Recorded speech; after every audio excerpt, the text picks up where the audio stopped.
Welcome to video 12.6 in our First Principles of Astrophotography series. In this video we discuss how to match telescope equipment with interesting celestial targets. Interesting. This video is based on section 12.6 of our First Principles of Astrophotography book, which is linked in the description below. I'm Ren Edwards. And I'm Boyd Edwards. Let's talk sensor sensibility. Principle 135. 2 telescopes. Many astrophotographers manage with 2 telescopes, a wide field scope for large objects and a long focal length telescope for small objects at high magnification. For example, suppose you have a Celestron EdgeHD 8 at its native focal length, 1 times. Suppose you have a RedCat 51. The field radius of the RedCat 51, we talked about that in a previous video. Field radius is 5 degrees. And what that means is that the distance from the center of the field to the corner is 5 degrees. So that's a pretty good size field of view for the RedCat 51. Yeah. 10 degrees from corner to corner, the diagonal. As opposed to the Celestron EdgeHD 8, which has a field radius of 0.2, that's with an ASI 585. Let's use instead an ASI 2600, which has a little bit bigger field, larger pixels, so it's 0.4. So if you have those two things, you have an EdgeHD 8 with an ASI 2600 and a RedCat 51 with the same camera, then your 2 field radii that you're going to be able to shoot with is 5 degrees and about half a degree. So this is our object target, our observing target list. I think there's 200 and something objects on here, and we'll put a link to in the description below. This is a list of objects that we're interested in or that we've photographed before. It's kind of a hodgepodge of objects. But how we would use if we had those 2 telescopes, the CAT 51, the EdgeHD 8, would be to say, all right, suppose we want to shoot, for example, Bode's Galaxy. That's item number 11. It has a field radius of 0.5 degrees. The RedCat 51, what's the matter? It's just right on the edge. Yeah, it's just right on the edge. RedCat has a field radius of 5 and 5 degrees, and then the EdgeHD would have a field radius, I think it was 0.4, wasn't it? It's 0.5. 0.5, yeah. So depending on how you oriented, I mean, you can rotate the camera. Stick it corner to corner. Corner to corner. Hopefully you could fit it on there. So this is basically how we make decisions like this. For example, the Beehive cluster has a field radius, that's what this FR stands for here, of 1.8. So you wouldn't want to use the Celestron for that. You go for the RedCat. So that's kind of how we do our initial shot at trying to determine which telescope to use for things. Is we use the field radius of the various telescopes, and then you can use a tool called Telescopius, which is an amazing tool to actually see how it would frame, and there are many other tools that do the same thing, how you could actually frame it in different arrangements. So also on this observing list, for some of the objects we have the constellation that it's in, and that used to be useful in the old days where we had to actually move to the object in the sky and find it in the sky. Those are good old days. They're great to know where things are and be able to find them yourself. The object type is very important for determining what filters you want to use to shoot the object. As we've talked about in previous videos, the magnitude. We've talked about the magnitude scale in previous videos. The bigger the number, the dimmer the object. The size of the object. For some objects we have the distance. For all objects we have the right ascension, measured in hours, minutes, and seconds, and the declination, measured in degrees, arc minutes, and arc seconds. Then we have the right ascension in decimal hours.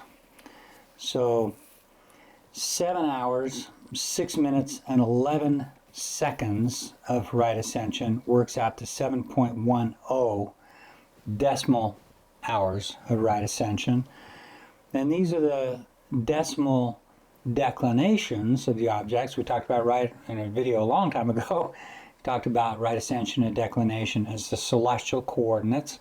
This is the day of the year on which that object reaches opposition using our wheel of opposition model. Mm-hmm. Namely, the day of the year when it's going to be optimally placed in the night sky for you to see it. And day 5 of the year is January, the first month, the 5th day. So down here, as you get down to the 42nd day of the year, that would be the second month, February 11th. So we have a link in our book to this observing target list.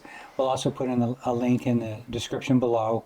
You're welcome to access it. It's freely available. Take it, make a copy, make your own list, just or use our list, whatever. We find it really useful as we're thinking through objects. We're coming up on August. We think, okay, what do we want to shoot during August? What equipment do we have available? What's going to be at opposition in August? It helps us in planning. This column W, is the culmination altitude measured in degrees. So as we talked about in a previous video, the highest that an object rises in the sky is called the culmination altitude. And when that object is at opposition at the right time of year, then that object will culminate near midnight, and it's well placed for observing. But if the culmination altitude it'll culminate near midnight? Mm-hmm. I thought it'll culminate in the middle of the night. In the middle of the night, near astronomical midnight. Yeah. Yes, thank you for that clarification. Yeah. So this guy here, the Hand of God Nebula, is a beautiful nebula in Puppis. But at our latitude, so this is for 42 degrees latitude here in northern Utah, the culmination altitude of that Hand of God Nebula is 1 degree. So you can forget about ever seeing it at our latitude. Yep. And so what we've done in this column is anything that has a culmination altitude of at least 60 degrees means that at this latitude, that's a great object to look for. In 1 week, my wife and I will be moving to Peru, where the latitude is negative 11 degrees. And so we've also put in the culmination altitudes for objects down there. So nicely, that Hand of God Nebula has a culmination of altitude of 54 degrees. That ain't bad. We could shoot that one down there. Huh.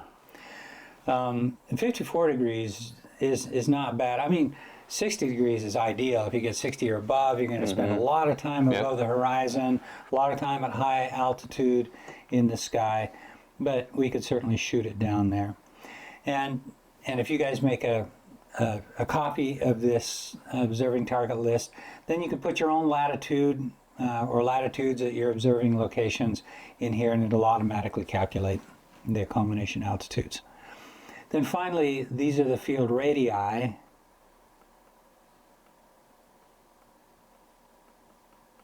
That we talked about before.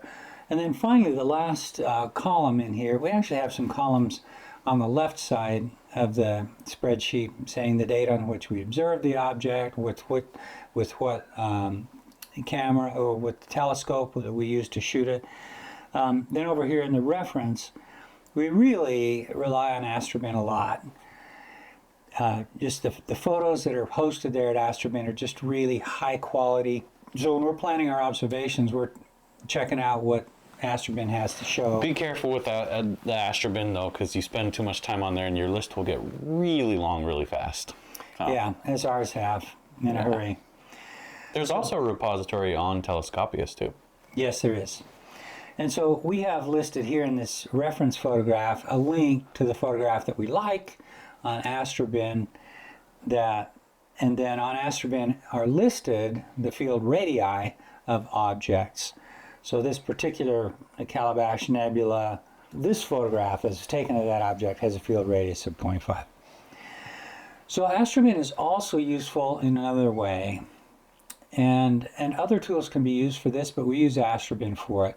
For example, if the field radius in Astrobin just measures the distance between the center and the corner of the field of view, but you might not like how it's framed in a particular photo, and so if you want to see how big the object actually is, then you can use these grid lines, the declination and right ascension grid lines that Astrobin provides on its objects. A lot of times I think you have to hover the mouse over it to see those grid lines.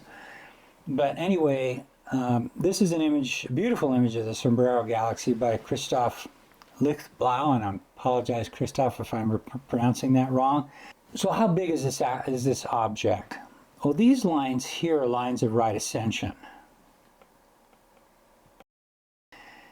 And right ascension is measured in hours, minutes, and seconds of right ascension, and that doesn't necessarily translate very easily into degrees in the sky.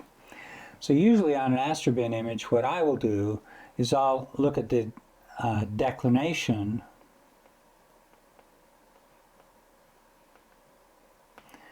lines. So this line is a declination line at negative 11 degrees, 38 arc minutes. This is negative 11 and 36 minutes. So the distance in minutes of arc is 2 minutes of arc between those two lines of declination. And so this would be another two up here. And if you turn that on its side, about the distance between about here and here is about the distance from side to side of the Sombrero Galaxy. So you can expect the Sombrero Galaxy to be around 6 or 7 or 8 arc minutes side to side. Right. And then less top to bottom, depending on what you want to do. So then knowing that and knowing your field of view of your telescope camera combination, you can plan out how you want the observation to go. So very useful tools. Thanks for watching. And we'll see you next time.